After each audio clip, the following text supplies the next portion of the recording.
When you think of the most impressive builds on Wavetech, a couple builds might come to mind, like the spawn or the main storage, maybe perimeter deco, or maybe even some of my older builds if I can be so arrogant. But you would be wrong. The real most gorgeous build on Wavetech is this. Gosh, I just can't get over the beautiful majesty of this room. So this is our concrete converters and gravity block dupers, right?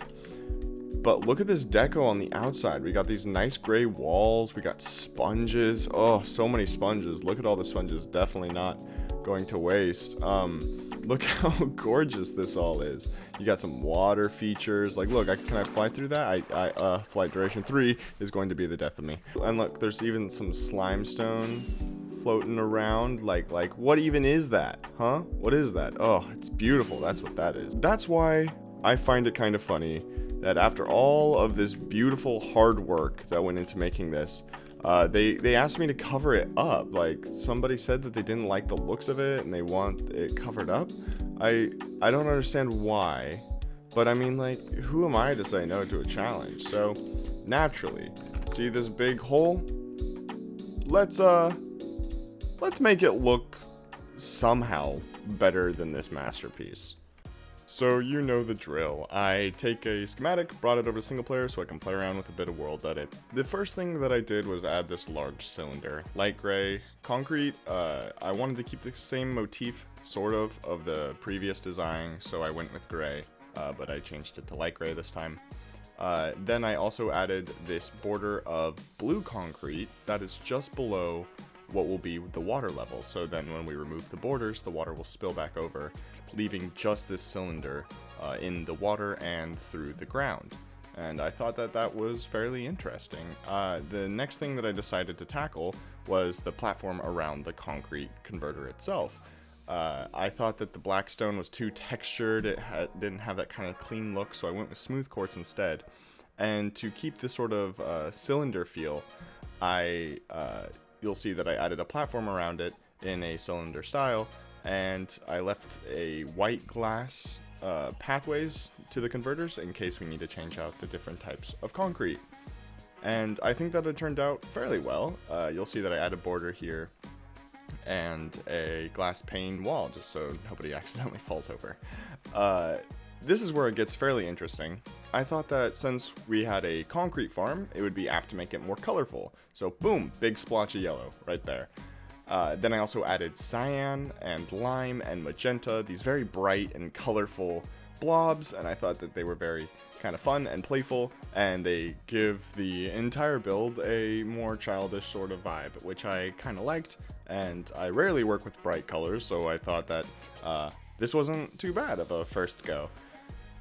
And what I really liked here, well, I suppose really liked is a bit of a stretch. What I thought was somewhat creative is in order to make these feel a bit more 3D, like they pop off the side of the walls, I outlined the bottom left with a dark gray concrete powder, and I put white wool in the top right of these bubbles to give it the sort of feeling like it's reflecting light and becoming even more colorful, playful, and sort of like clip art, which I am a big fan.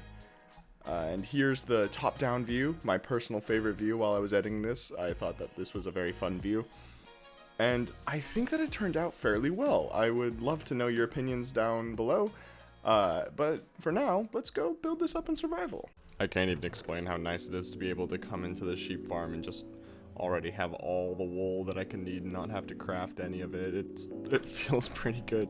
The irony that I'm having to convert concrete just to design the decoration for the concrete farm is not lost on me, don't worry. And I figured since I already made a time-lapse showing off how I designed the deco, I might as well give you an actual time-lapse. Enjoy the music made by yours truly.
I hope you liked that little tune, like many of the other songs on my channel.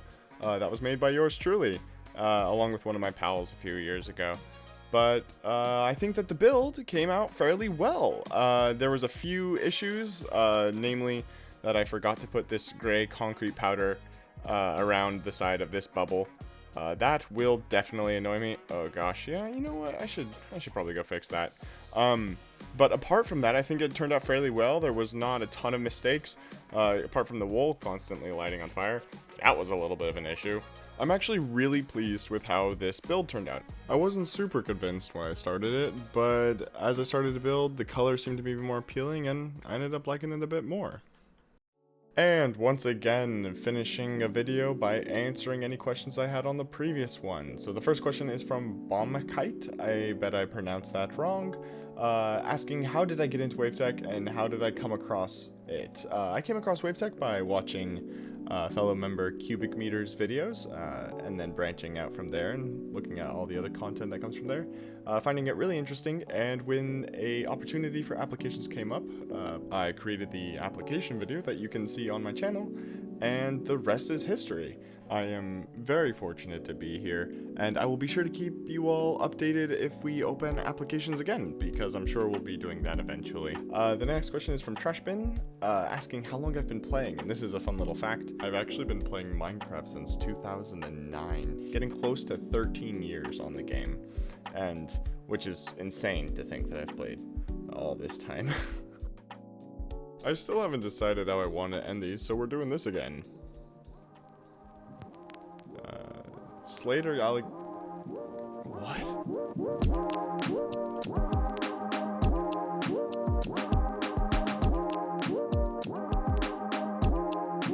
What?